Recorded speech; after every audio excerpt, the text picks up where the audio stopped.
Prof, good morning. Thank you very much. Just broadly, at a high level, how should we interpret what the President had to say? I mean, one of the things he pointed out was that our infections could have been 80,000 by now if you compare with other countries had the lockdown not been in place.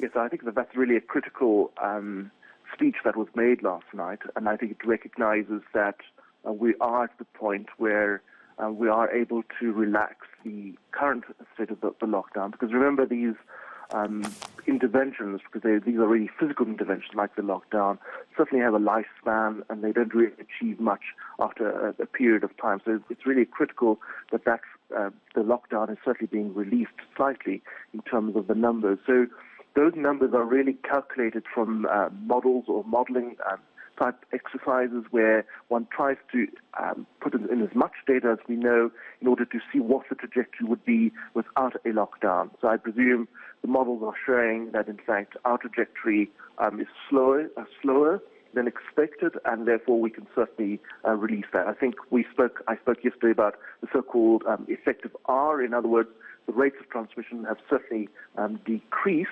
although, as you've pointed out, when we look at the map, there are certainly so-called hot spots that we need to be focusing on. But if you look at other countries, the rate of infection somehow picked up when they relaxed their regulations further. So we are at risk of that as well come the end of May when we relax to level 3.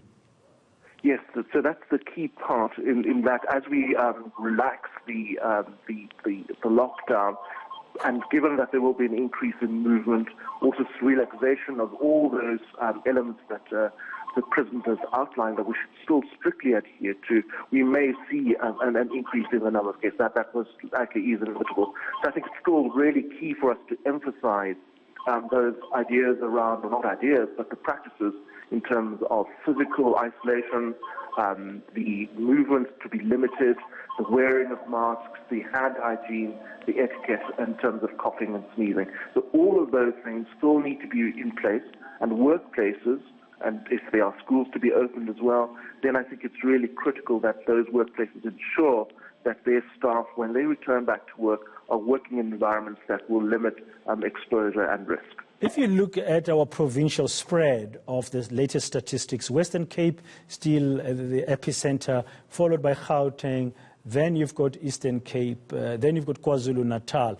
Would you then assume, should we assume that come the end of May, these 4 provinces will remain at level 4 or should remain at level 4?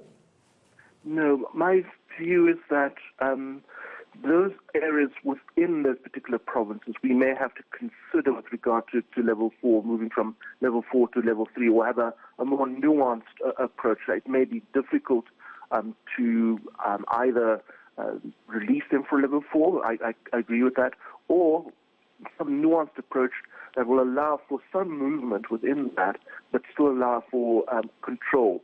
So I think one of the key things that I noticed from the President's speech, which I think we should take note of, and this affects the laboratories and our strategy, is that we can have a more focused, case-based approach around testing. In other words, that mass screenings that you've seen have certainly been of benefit, but given some of our constraints and given some of the areas that are hotspots, like within the Western Cape or Eastern Cape, that we really then focus around those particular areas in terms of identifying people that are infected, isolating them, and doing the tracking and tracing will be really key around those particular areas, rather than just continuing as a level 4 lockdown. Thank you very much. Professor Adrian Puren from the NICD.